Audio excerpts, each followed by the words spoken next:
show you today how I make a real easy stir-fried cabbage with onion and bacon. So, and I'm not making a whole lot because this is just for me and another person. My husband don't eat it. Anyway, I've got a little bit of bacon here, and we're going to get this browned and crisped up, and I put a little bit of onion in there with it. So I'm just going to let that go till it's nice and brown, and then I'll bring you back and I'll show you the next step. Just keep mixing it around and it'll be good. It'll brown right up and it'll be wonderful in your cabbage. This is ready to come out of here. It's nice and crisped up the way I like it. I'm going to take that out. Leave as much of the bacon grease in there as I can. I may have to add a little bit more olive oil to it. And that's okay. If I have to, I will. Yeah. There we go. Okay, now, set that aside. Oh, let's see. Do I need a little more olive oil? Probably not. That should be okay. So anyway, now I'm going to start putting my cabbage in here. I'm going to get about half of it in there and put some pepper in there because you know how I like pepper. Okay? Now this will wilt down. Looks like it's not going to fit well, but it will wilt down quite a bit.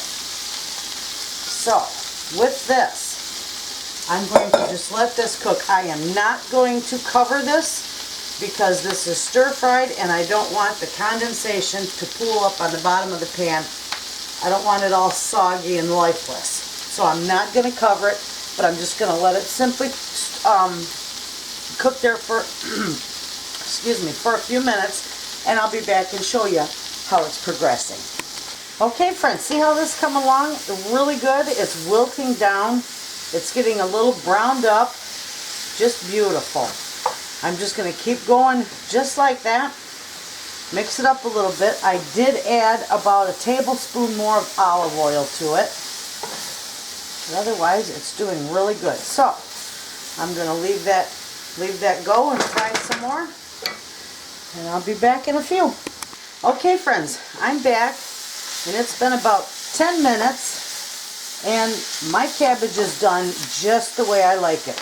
Now you can cook it as tender as you want, but I just like mine stir-fried, tender, crisp. So what I'm going to do is I'm going to put my bacon and onions back in here. Okay? Get that all mixed together. Let that flavor marry together. Oh, this is going to be wonderful.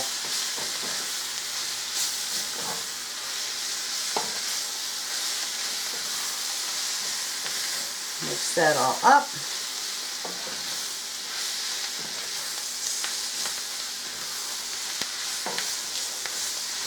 Alright, there we have it. I'm going to turn my heat off and I'm just going to let it stay in the pan right here till it all cools off, and that'll be wonderful. And I'm going to serve this with my friend and I. I'm going to serve this with lentil burgers. I hope she likes it. There you have it, friends. It's that easy and it's a wonderful side dish. So thanks for watching.